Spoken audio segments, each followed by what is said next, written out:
I'm going to show you how to fix this 4K Samsung TV with no HDMI signals. I have a 4K Fire Stick plugged into HDMI 1, and as you can tell, it's saying no signal, it's not detecting it. My first step is to remove the back cover. For those of you who don't know me, I'm Nick. I started Nick's TV Repair about a decade ago, and since then we have fixed over 27,000 devices. Now, all HDMI faults are typically going to be due to a defective mainboard. That's where all of the HDMI ports are located and where all the signals are processed. If you can find one available for sale, you can simply replace it. The only thing you need to do is make sure you're matching up the part number that's on this sticker over here, which starts with BN94- followed by 5 digits and a letter. If you don't have an exact match with that part number, it's possible your replacement mainboard won't turn on the TV, or you might have a distorted picture on screen. And it's possible you may not find a proper replacement for your TV, and that's why we're doing this video. We're going to be showing you exactly how we do the component level repair of these mainboards. So next, we need to remove it from the TV and bring it to our workbench for further diagnostics. I'm going to first remove these 2 large ribbons by flipping the black latches up and then wiggling out the ribbons. Next, I'll remove the top connector. So I'm going to pinch the sides here and wiggle it out. For the speaker connector, I'm going to pinch the top and wiggle down. Same for the next one and the next. Now you'll notice there are no screws holding this mainboard down. There's a small metal tab here locking in the board. So what I need to do is move the board away from the chassis and then move it this direction at the same time. I'm going to slide it, and now it is free.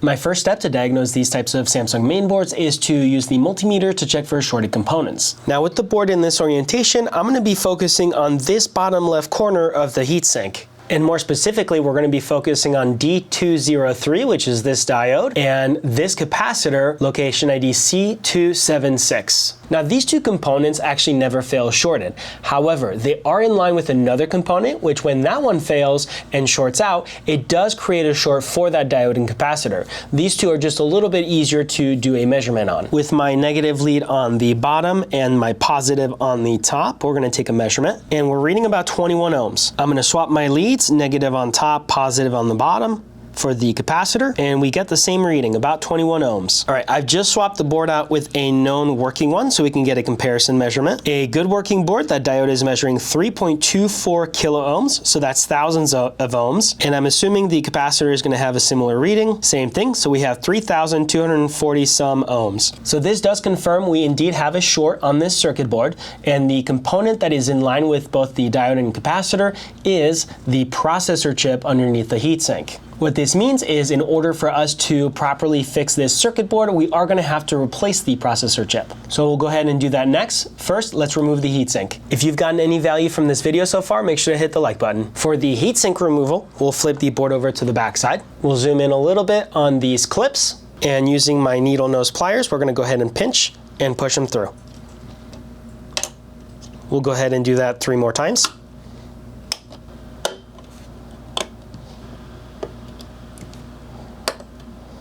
Now, even after loosening up these clips, the heatsink is still stuck on the board. So what I'm going to do is very gently lift one side until it pops off. The reason for this is because the thermal paste was actually adhered to the CPU, and that's why it was giving us a hard time to remove it. Before we can remove the processor, we do need to clean it up a little bit. So I'm using isopropyl alcohol and a Q-tip to clean up the thermal paste. And the part number of this processor is SDP1601. Now you may have noticed that the processor chip does not have any legs, and that's because it's a BGA type chip. BGA is an acronym for the manner that the processor is attached to the PCB, and it stands for ball grid array. Now I'll show you a little bit more details about that once we do remove the processor chip itself, but first we are going to use our BGA rework machine to remove it. The rework machine will slowly and accurately heat up the circuit board from the bottom as well as the processor chip from the top until it reaches the solder's melting point. Once it does, we will prod the chip gently to confirm all the solder has reached a liquid state, at which point we can safely remove the chip. Now that the circuit board and the chip have had a chance to warm up, I'm going to add flux to the perimeter.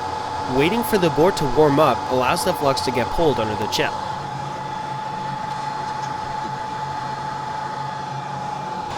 We've now reached the solder's melting point, so I can prod, and as you can see, the chip is actually able to move as I push it slightly.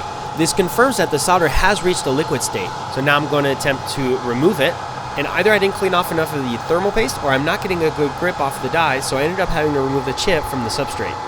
We can now clean off the solder balls that the defective chip was sitting on. That is the ball grid array, which you can also see on the back of the chip top right.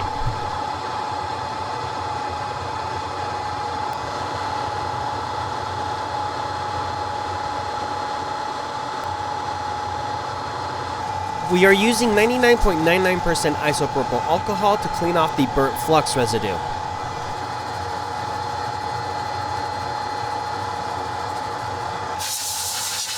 Before we put our replacement chip, let's go ahead and redo a measurement on the diode.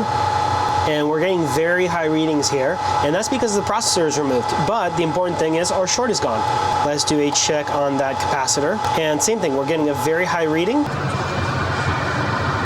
We'll put some flux on and gently spread it across the whole grid.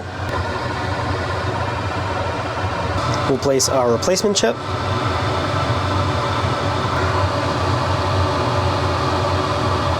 And there are 4 arrows on the corners of the chip.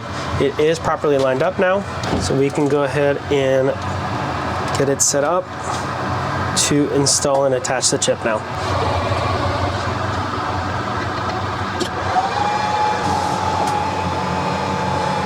The processor has finished installing. The board has had some time to cool, so let's go ahead and redo a final test. Let's check that capacitor. And the board is still a little bit warm, so 2.8 kilo ohms. That's expected when the board's warm. We'll check the diode, and of course it should have the exact same reading. Yep, and it does. As we let the board cool, that reading will keep climbing up a little bit. We can go ahead and pull the board off and bring it back to our workbench. Before we put the heatsink back on, we're gonna have to put some fresh thermal paste on, and we're gonna be using the MX-4 today.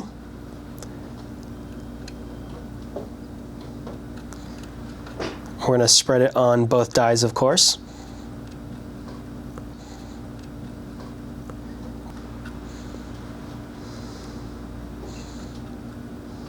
But before we put it back on, we're going to want to clean off the heatsink a bit. Just going to remove a little bit more.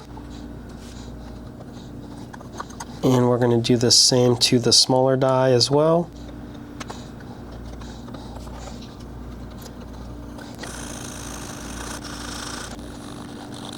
All right, and we're ready to install the heatsink. All right, we're now ready to live test the mainboard back in the TV and confirm that our HDMIs are fixed. All right, our mainboard is installed back in the TV. Let's power it up and see what we get. I did already preemptively plug in the Fire Stick into our HDMI 1 ports. So let's see what we get. HDMI 1. And it's looking like, oh, there we go. Okay, we have the Amazon logo, so that means that it is connecting. And Fire TV, we're gonna wait for it to boot all the way in because we're gonna wanna make sure we can also get proper audio. A customer sent in a power supply for a Samsung 75-inch TV. Okay, and it looks like we have both audio and video. All right, we're gonna switch over to HDMI 2 next. And that's also working. And finally, HDMI 3. Okay, and HDMI 3 is also functional. If you have a defective mainboard you'd like to send in for us to fix, we offer flat rate services which come with a 1-year warranty, and those are available on our website, which I'll link in the description down below. If you found the video helpful or useful, leave us a like, subscribe for more content, and thank you for watching.